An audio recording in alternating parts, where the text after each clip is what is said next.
Hallelujah, hallelujah. धन्यवाद प्रभु यीशु, धन्यवाद प्रभु यीशु, धन्यवाद प्रभु यीशु, धन्यवाद परम पिता परमेश्वर, धन्यवाद परम पिता परमेश्वर, धन्यवाद पवित्र आत्मा, धन्यवाद पवित्र आत्मा। Hallelujah, hallelujah, hallelujah. पवित्र शास्त्र बाइबल में लिखा है कि जिस काम को मनुष्य कर नहीं सकता उसे परमेश्वर कर सकता है। लूका की पत्री अध्याय 18 वचन 27। और ऐसा ही कार्य प्रभु यीशु मसीह ने इस छोटे से झुंड पर किया है कि जो कोई कर नहीं सका, इस बहन के जीवन में परमेश्वर ने ऐसा ही काम किया है। बहुत बड़ी गवाही प्रभु यीशु मसीह के नाम में इस चर्च में आई है। इस बहन को एड्स की बीमारी थी। ये बीमारी पहले इसके पति को थी और इसका पति पहले से शादीशुदा था, लेकिन उसने चोरी से इस बहन के साथ शादी तब किया जब उसकी पहली पत्नी एड्स की बीमारी से मर चुकी थी और इसकी सास ने बिना इससे बताए इससे शादी की जब ये कुंवारी थी।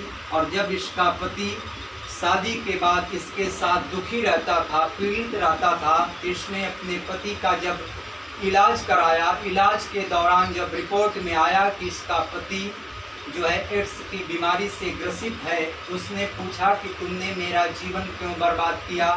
तुम्हारी पहली पत्नी इसी बीमारी से गुजर गई तो तुमने मुझसे शादी क्यों की? अगर शादी की तो बताया क्यों नहीं कि मैं एड्स की बीमारी से पीड़ित हूँ? लेकिन इसकी सास चाहती थी कि मेरे घर में एक बहू आए। जब इसने भी अपना रिपोर्ट निकलवाया, इसके रिपोर्ट में भी आया कि ये भी एड्स की बीमारी से पीड़ित है।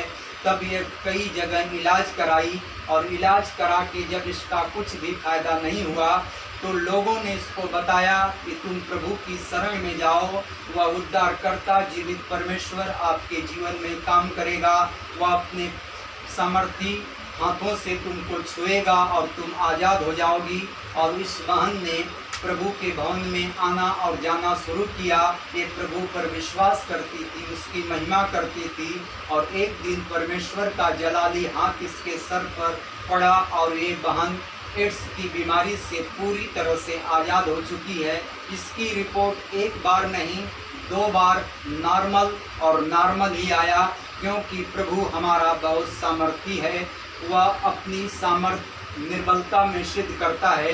जब इसका कोई सहारा नहीं था, इसका कमाने वाला यानी कि इसका पति इस दुनिया में नहीं रहा, तब परमेश्वर ने इसके जीवन में काम किया। ये असहाय विधवा कहाँ जाती? इसके पास एक छोटी सी बच्ची है और ये बच्ची का पालन पोषण कैसे करती? इसलिए परमेश्वर ने इसके जीवन में बहुत बड़ा काम किया है और हम परमेश्वर का धन्यवाद देते हैं कि इस बहन के जीवन में प्रभु ने अपने हाथों का काम करके दिखाया है कि मैं जीवित परमेश्वर हूँ और जो मेरे नाम पर विश्वास करता है, जो मुझे उद्धारकर्ता के रूप में स्वीकार करता है, मैं उसके जीवन में अपने हाथों का काम करके दिखाता हूँ।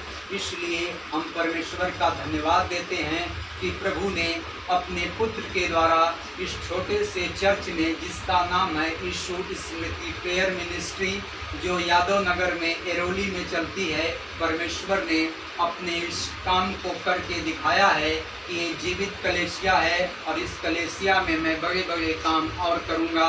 और इस बहन का नाम है चंद्राणी और इस बहन की उम्र है 31 वर्ष। अभी इसका आधा भी जीवन नहीं हुआ, तभी इसको एक ऐसी बीमारी हो गई, लेकिन इस बीमारी से परमेश्वर ने इसे आज़ाद कर दिया है।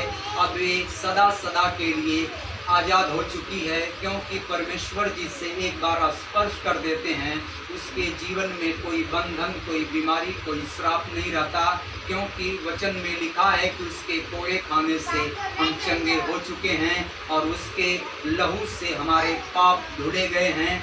इसलिए हम धन्यवाद देते हैं कि परमेश्वर इस भवन में आए हुए हर एक भाई बहन के जीवन में अपने हाथों का काम करे और इस कलेसिया को प्रभु बढ़ाए और प्रभु इस कलेसिया में मरे हुए मुर्दों तक को जिलाए, क्योंकि हमारा प्रभु बहुत सामर्थी और जीवित है। जिस काम को मनुष्य नहीं कर सकता, मेडिकल साइंस नहीं कर सकता, कोई वैज्ञानिक नहीं कर सकता है, उसे प्रभु यीशु मसीह कर सकते हैं, क्योंकि उसकी आत्मा के द्वारा सब काम होता है। और जितनी कलीसियाओं में चमत्कार और सामर्थ्य के काम होते हैं, वह प्रभु परमेश्वर के पुत्र यीशु मसीह के नाम पर विश्वास करने के ही द्वारा होते हैं। इसलिए हम प्रार्थना करते हैं कि हे प्रभु, हर एक कलीसिया को बढ़ाएं, हर एक दास दासी को बढ़ाएं।